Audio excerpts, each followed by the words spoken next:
regulated militia being necessary to the security of a free state, the right of the people to keep and bear arms shall not be infringed. Welcome to another edition of Bearing Arms, Cam and Company. My name is Cam Edwards. Glad you're with me on the program today. Going to be talking with Knox Williams from the American Suppressor Association here in just a moment or two about what's going on in Virginia with Senate Bill 749. The ban on so-called assault firearms and large-capacity magazines. One of the things that would make a semi-automatic centerfire rifle or pistol an assault firearm is a threaded barrel. So while the federal government is making it easier, while the Trump administration making it easier to purchase suppressors by, I guess the federal government, we can call that, right? This is from an act of Congress, not just from the executive branch. Well, the federal government is making it easier and more affordable to purchase a suppressor by zeroing out the $200 tax.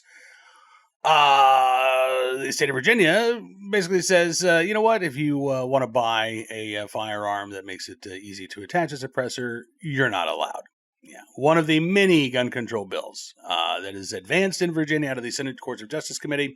They're holding another hearing today. They've got another 5 or 6 bills, including a constitutional carry bill that, by the way, is going to get voted down. That's being run by Republicans. Permit to purchase bill, 2 measures actually, permit to purchase. Those are likely to be approved. Another bill that would make it much easier to sue the firearms industry, gun makers, gun distributors, gun sellers for the actions of criminals. That, I suspect, is going to advance as well. But let's talk about the devil in the details of Senate Bill 749 with ASA's Knox Williams. Take a look and a listen. Knox, thanks so much for coming on the program. It's good to see you again. Great to see you too, Cam. Hopefully, what was it? Winter Storm Fern? I don't like naming winter storms, but hopefully the winter weather didn't get you too bad.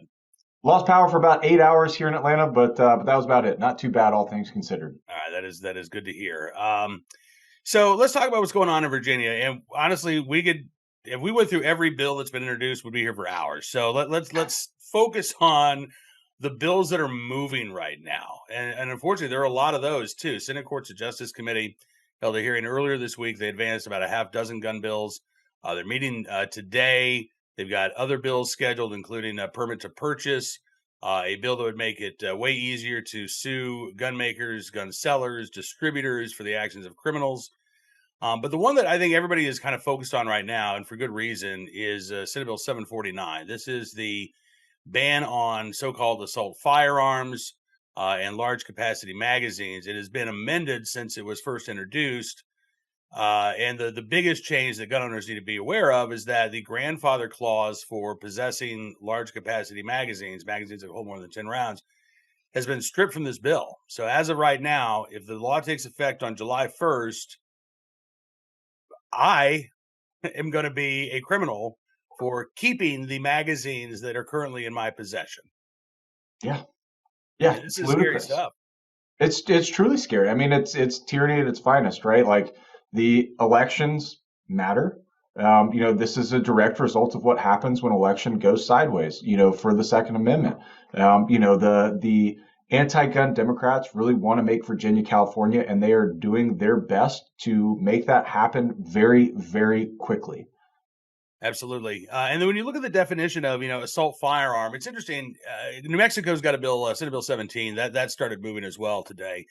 That bill defines an assault weapon, quote unquote, is basically any gas-operated semi-automatic firearm or long gun. No, actually, I think it's just firearm. Virginia's got the sort of the old-fashioned gun ban, right? It's the features test. It's any centerfire rifle or pistol with a fixed magazine capacity of more than 10 rounds, or a centerfire rifle or pistol that can accept a detachable magazine and contains one of a number of features, including, by the way, threaded barrels. Yep. So at the same time, we've got the One Big Beautiful Bill Act taking effect, making it easier and more affordable to purchase a suppressor. This is one avenue in which Democrats in Virginia are essentially saying, hey, if you buy a firearm that is ready-made to use a suppressor on, you're not going to be allowed to purchase it, because we're not going to allow those to be sold in the state of Virginia.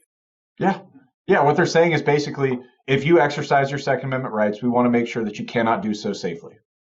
which is just ridiculous. I mean, there's really no two ways about it. This feature test that has been kind of in the anti-gun ether since the 90s. I mean, the original 1994 assault weapons ban that passed federally, had kind of a primitive version of this. They've since expanded it, but it's almost like saying, well, hey, you can have a car, but as soon as you put a spoiler on it, or nice tires, or soup up the end, like anything that is a cosmetic feature of it, all of a sudden it's a bad car, right? Like none of these features make a gun more or less dangerous. They make them more ergonomic.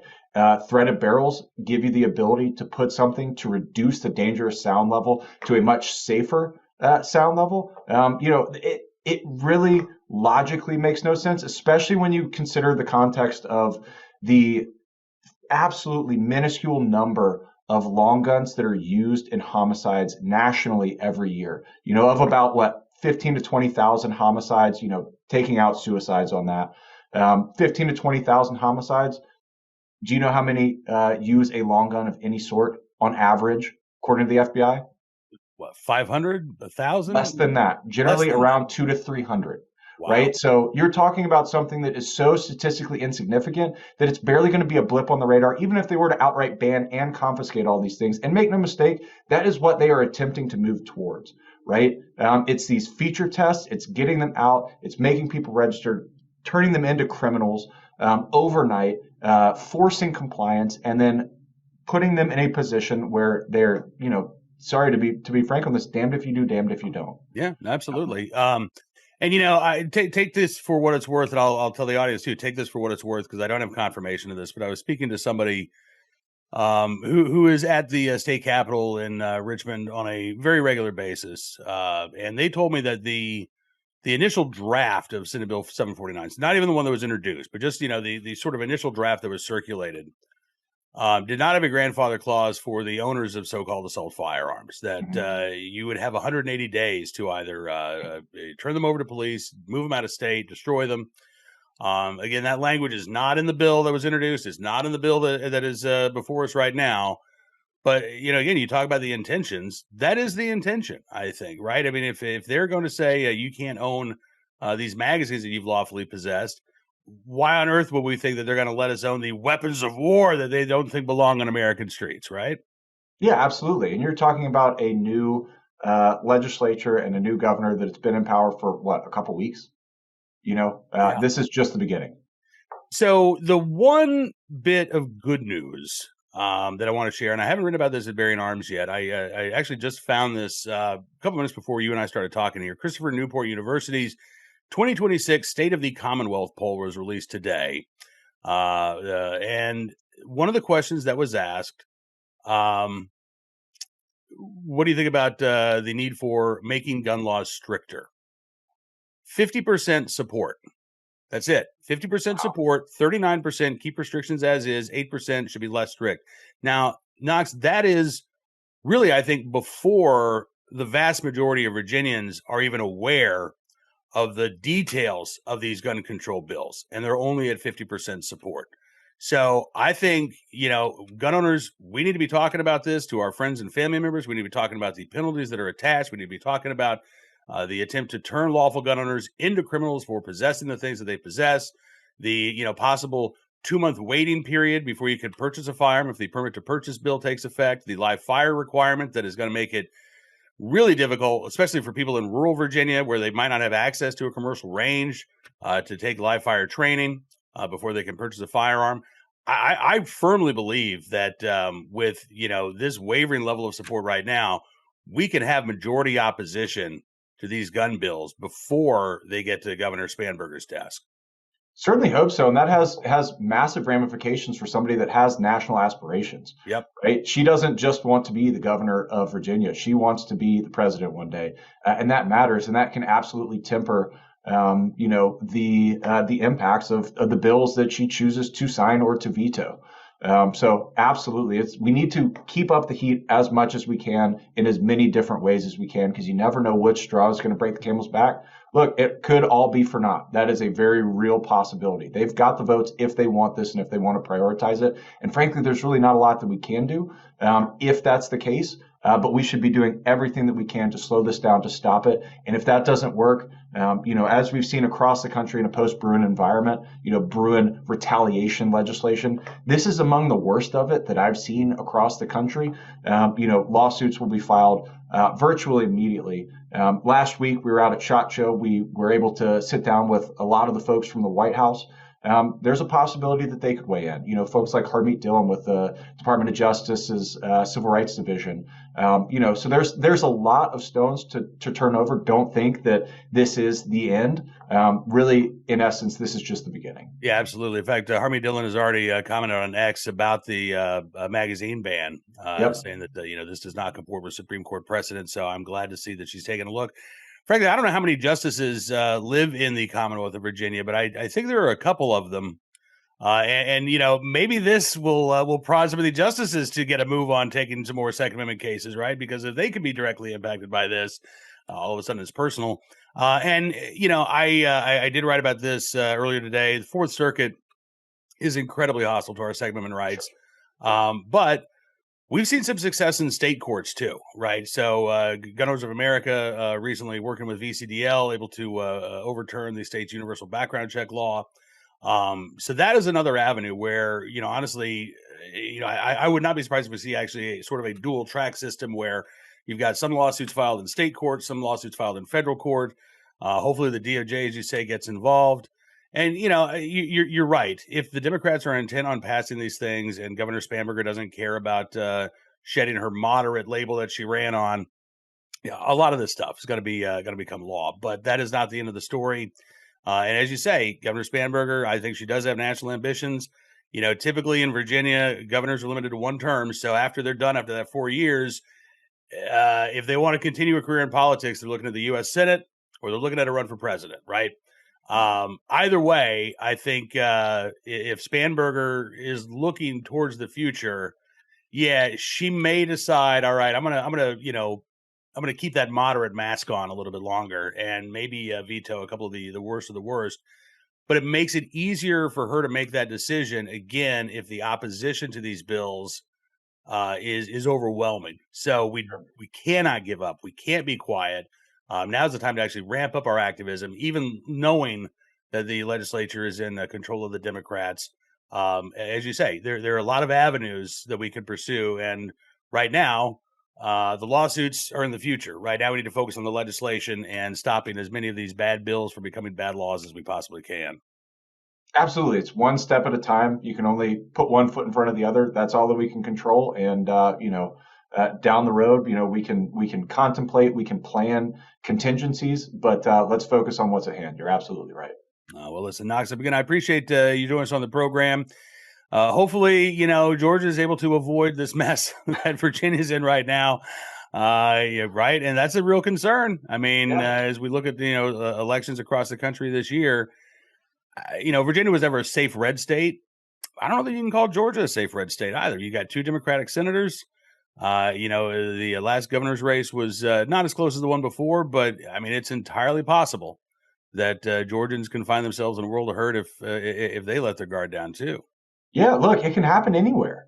I do think that Georgia went purple probably 10 to 15 years earlier than it should have.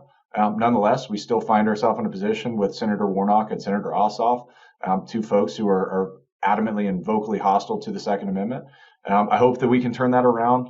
I think Cook just turned it from a likely Republican to a toss-up in a lot of the Georgia races. But nonetheless, it's primary season, right? The Republicans are beating up on each other. I think that's to be expected at this stage in the cycle. Mm-hmm. Hopefully, once we get through the primaries and consolidate around individual candidates, that will be a different story.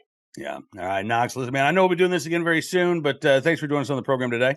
Yes, sir. Thank you. I appreciate Knox joining us on the program. And, going back to that poll for a second, it really is, I think, important for Virginia gun owners to keep talking about this, right? I know they've got a veto-proof majority, not that they're going to need it, I think, in the House. Senate is still very close. The Senate elections are going to be next year in Virginia. You got a 2-seat majority. I think it is possible. I'm not saying it's likely, but I think that it is possible to put some pressure on Democrat senators to the point that maybe some of these bills become unacceptable. Not all of them, but some of them. I also think that it is possible to put pressure on Spanberger. As Knox and I were talking about, she definitely has plans for higher office. And in Virginia, that path generally goes from, governor to Senate to a presidential run. It's been a while since we've had a Virginian elected president, but it is likely that Spanberger, is already eyeing what her next campaign will look like. And she did run very much as a moderate. Now, she also embraced gun control at the same time, right? So I'm not saying that we'll be successful in knocking down any of these bills, but with just 50% support for making gun laws more restrictive in Virginia before the vast majority of voters are even aware, again, of the particulars of bills like Senate Bill 749, of the permit to purchase bill, I think it is very possible to get opposition to these bills 60%, 65%, and that is going to end up putting pressure on Democrats, because now you're talking about pressure coming not just from Republicans, but from independents as well, maybe even some Democrats. It should be noted that there is a group of liberal gun owners who are planning on holding their own lobby day at the Virginia Capitol. I wish them all the best. I hope turnout is strong. I think this is in early February. If I'm able to get out of my driveway by then, maybe I'll head over to Richmond and cover it. But again, we need to be doing everything we can right now. And part of that is educating everybody we know about the impact that these bills will have, not on violent criminals, but on lawful gun owners. And I think we do have the opportunity to make some inroads here. All right, having said that, let's talk about today's armed citizen story, our good deed of the day, and our recidivist report. We will start there with a case out of Michigan. Man sentenced to time served and probation for robbing, I think this is pronounced Celine, but you tell me, Michiganders, if I'm getting it wrong. I know sometimes we've got some geographic things. Stanton, Virginia looks like it should be Staunton, things of that nature. So anyway, let's get to the actual story itself. This individual, 60-year-old man, robbed a Subway at knife point. This was February 23rd last year. Police were called to the restaurant around 2 o'clock that afternoon after a man wearing a red checkered hoodie reportedly robbed the store, again wielding a knife. He fled the scene in a black Chevy Equinox. 6-year-old John Fulton was arrested and was initially charged with armed robbery, assault with a dangerous weapon, carrying a concealed weapon, assault and larceny between $200 and $1,000. But he was offered a plea deal by the Washtenaw County Prosecutor's Office. And he ended up pleading guilty to, I believe it was assault and larceny between $200 and $1,000 back on December the 9th. And then this week, he received his sentence, 130 days in jail, with credit for 130 days served. So there you go. Armed robbery, just a couple months in the county jail. That's all the punishment that's needed, apparently, in Michigan.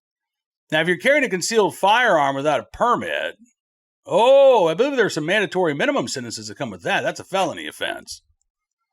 Yeah, for possessing a firearm in public without a permit. But, using a knife to rob a fast food restaurant, that's just a minor crime. That can be dealt with a slap on the wrist, unlike somebody exercising their Second Amendment rights without a government-issued permission slip. Today's armed citizen story from Washington State, where investigators say a homeowner shot an intruder in Lake Forest Park. They're also investigating whether that intruder had any ties to an earlier house fire there in the area. This was Sunday morning, about 5 o'clock. Officers from the Lake Forest Park Police Department sent to a residential burglary call. Homeowner reported that an intruder had been shot by somebody living in the home. Police were able to provide life-saving measures to the injured intruder, who was then taken to a local hospital for further evaluation and treatment. About an hour and a half before that, officers have been called out to assist the Shoreline Fire Department with a house fire. It was just 1 block south of where this burglary took place. All of the humans managed to escape without significant injuries. The family dog, though, was found dead in the fire or in the remains of the home after the fire was put out. Authorities right now are actively investigating to determine whether there's any connection between the burglary and the fire right now. They've not said anything that would indicate that is the case, but this does appear to be a case of self-defense when it comes to the homeowner shooting that intruder. And finally, today, in the right place at the right time, willing and able to do the right thing, a Good Samaritan in Louisiana, helping a driver stranded on Interstate 20 during that winter weather that you may have been impacted by. Knox had his power knocked out for about 8 hours. Thankfully, our power stayed on, but it's like Hoth out there right now. It's just a sheet of ice. I was able to get my Jeep up the driveway. I've got a gravel road that's about a third of a mile long. Was able to get up there without too much trouble.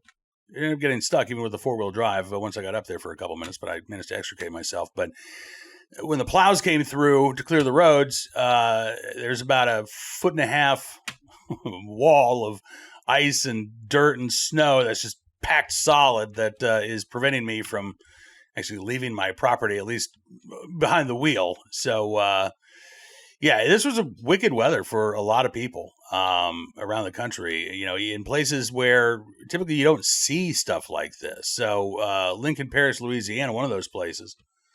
Greg Terrell lives near an exit for I-20. And he ended up hand-delivering meals and gasoline to drivers that were stuck there on the interstate. Greg used to be a over-the-road truck driver. He said, there's something God put the spirit on, and said, man, help him, God, because I drive for a living. He said, and, I broke down. He said, I've broken down before. I had to be out there in the sun or in, waiting in the car, waiting on somebody to come rescue me. He said, I didn't think nothing about it. It's what I do. He said, I help people and I serve, So, again, delivering hot meals, delivering gasoline so that folks could, restart their car and have some heat while they were stuck on the interstate. That truly is the act of a Good Samaritan. And Greg Terrell from Lincoln Parish, Louisiana, we thank you for your very good deed. If you wouldn't mind heading east now, maybe you could help me dig out before the next round of snow hits this weekend. I don't know if Greg has the wherewithal to do that, but who knows? Maybe when I get out there this afternoon. Thankfully, I've got a hardware store, the Amish grocery store that opened up about a quarter mile from my place. They also opened up a hardware store afterwards, so I can at least walk to the hardware store, get access to some pickaxes and mattocks and hopefully knock that stuff down. And who knows, maybe a Good Samaritan will come by and help me out while I'm doing that. But anyway, we will be back tomorrow with another edition of Bearing Arms Cam & Company. In the meantime, I encourage you to check out BearingArms.com throughout the day today, where we're keeping you abreast on all of the latest Second Amendment news and information, which hopefully today does not involve any more comments from President Trump or top administration officials suggesting that there's something nefarious about carrying 2 magazines or carrying at or near a protest. Fingers crossed. And we'll see you back here tomorrow. Until then, be well, be safe.